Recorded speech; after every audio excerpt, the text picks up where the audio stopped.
como eu fiz para diminuir o estresse no trânsito. Aquele estresse que eu comentei logo no começo da live. Que o que me deixava estressado era o trânsito, era o congestionamento de São Paulo. Então, quando alguém me fechava no trânsito, o que eu costumava fazer era encostar no carro da frente, grudava no carro da frente como que empurrando, né? Já que entrou na minha frente, então anda, né? Era assim que eu pensava. E se desse alguma oportunidade, eu costumava ultrapassar e fechava a pessoa. Olha só que bonito, né? Então, para você ver como eu era, né? Então, estou aprendendo. Então, esse era um reflexo que foi condicionado em mim em algum momento da minha vida. Mas qual a base desse reflexo condicionado? A base era aquela lei de justiça, que ela era muito forte e ainda é forte em mim, a lei de justiça.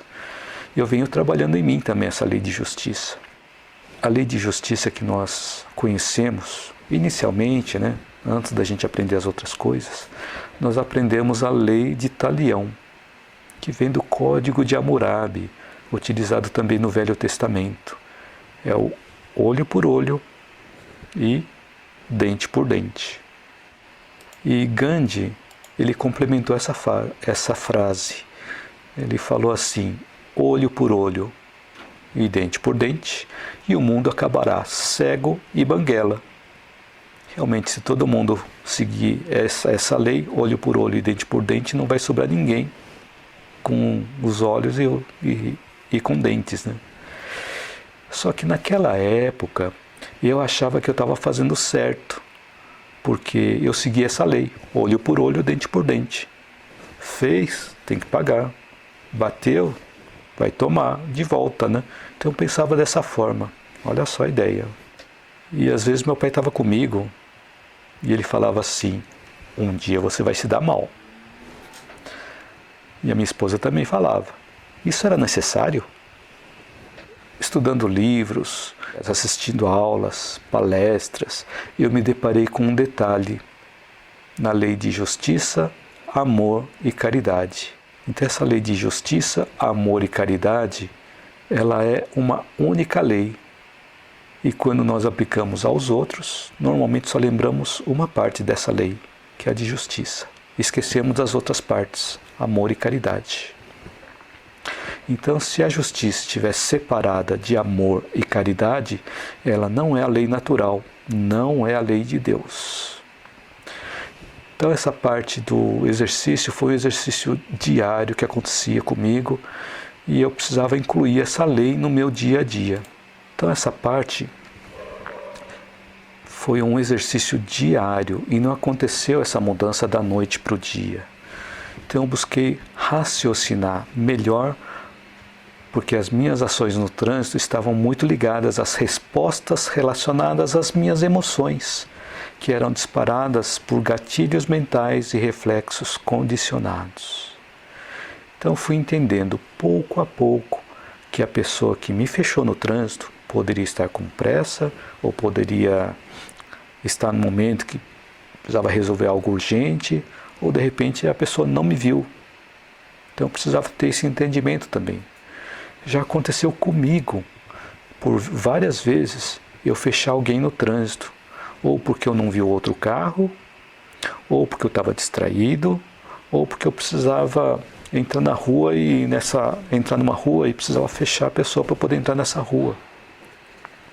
Então já aconteceu comigo também. Então se aconteceu comigo, o outro também tem esse direito de fazer. Então é importante eu ter esse entendimento. Quando eu fechava alguém, eu tinha uma justificativa, eu tinha uma explicação para aquilo. Mas antes, quando o outro me fechava, eu não tinha essa justificativa. Então eu precisei mudar os pontos de vista, os meus pontos de vista, para encontrar, também entender as justificativas do outro. E dessa forma eu fui desenvolvendo o amor no trânsito, que é a segunda parte dessa lei de justiça, amor e caridade. Então a justiça eu já conhecia, fui introduzindo o amor, faltou a caridade. O que é a caridade? A caridade é colocar o amor em ação. No congestionamento de São Paulo, eu comecei a perceber que a cooperação seria a melhor solução para o caos, para aquele congestionamento todo, que parece que cada dia que passa a quantidade de carros na rua vai aumentando. Então eu fui desenvolvendo a cooperação, colocando a caridade em prática, dando passagem para quem precisava entrar na minha frente. No início, não era natural eu realizar essa atividade, eu tomar essa atitude. Mas com o tempo, esse ato foi se tornando cada vez mais automático. Quando nós fazemos várias vezes o mesmo ato, ele acaba se tornando natural na nossa vida. E isso acabou se integrando no meu dia a dia. E com isso, o meu estresse no trânsito ele foi reduzido bastante. E além disso, eu implementei uma outra ação no trânsito para aproveitar melhor o tempo, que até comentei em outros áudios, outros vídeos, que eu incluí áudios MP3 nos meus trajetos, onde eu aprendi e aprendo muita coisa enquanto estou dirigindo. Eu coloco áudios MP3 com aulas, palestras, audiolivros. Eu sempre estou buscando informações enquanto eu estou no trânsito. Eu não perco tempo ouvindo notícia, porque a notícia é igual todos os dias, só mudam os personagens. E geralmente as notícias são notícias ruins, que são as coisas que dão ibope. Só que não agregam valor nenhum na vida da gente. Então por isso eu substituí as notícias e também as notícias ruins não só da rádio, mas também as notícias ruins da TV.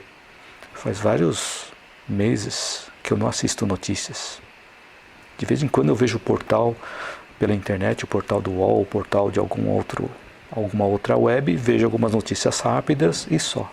Mas eu não fico entrando nas notícias mórbidas que acontecem.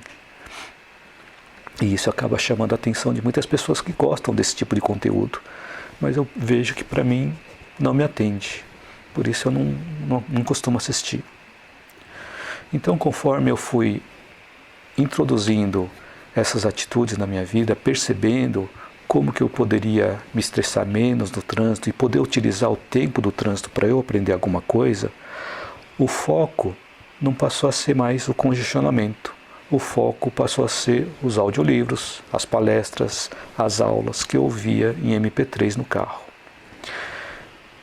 Então houve todo um processo para reduzir o meu estresse, que foi envolver o meu raciocínio, através do neocórtex, através do córtex pré-frontal, para que ele atuasse cada vez mais sobre o meu sistema emocional, o sistema límbico. E para isso, eu precisei entender o ponto de vista do outro, entender o cenário geral e não apenas aquela ocorrência específica da pessoa me fechar no trânsito ou da pessoa ficar andando devagar na minha frente.